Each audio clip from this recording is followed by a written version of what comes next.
Noni Mwakibali aione neema ya Mheshimiwa Spika, naomba kutangaza matokeo,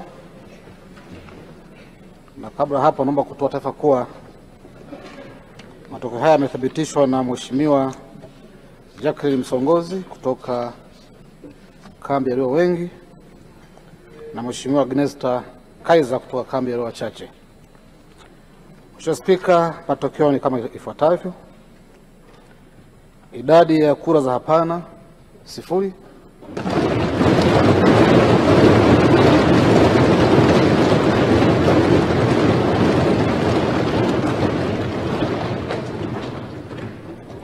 Kura zilizoharibika 2.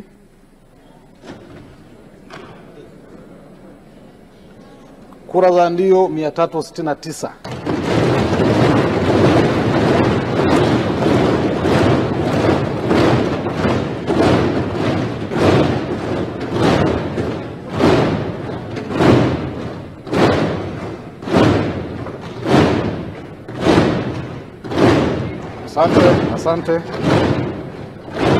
Asante.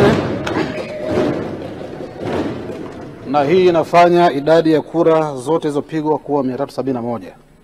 Hivyo Mheshimiwa Daktari Mwigulu Lameck Nchemba amethibitishwa na Bunge kuwa waziri mkuu kwa jumla ya kura 369.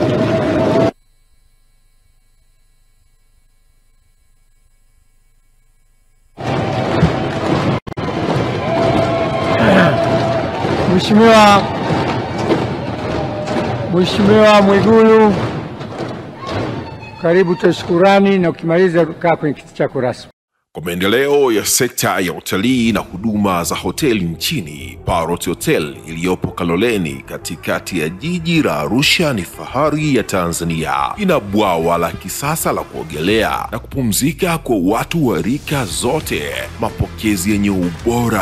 Hapa utapata kahawa safi na vinywaji baridi vya kila aina, lifti za kisasa za kupeleka kwenye floor 13 zenye vyumba zaidi ya 100, vyumba vya kulala vyenye mazingira salama na tulivu, vyenye joto la upendo na baridi ya starehe, kumbi za mikutano zenye vifaa vya kisasa, mazungumzo ya kitaifa na kimataifa, sehemu nadhifu ya chakula yenye kuleta hamu, vyakula vyenye viwango vya ubora wa afya. Baada ya uchovu wa kutwa nzima, kuna baa ya kipekee kwa jioni yako ya kukumbukwa. Karibu Parrot Hotel kuonja ladha mpya ya maisha.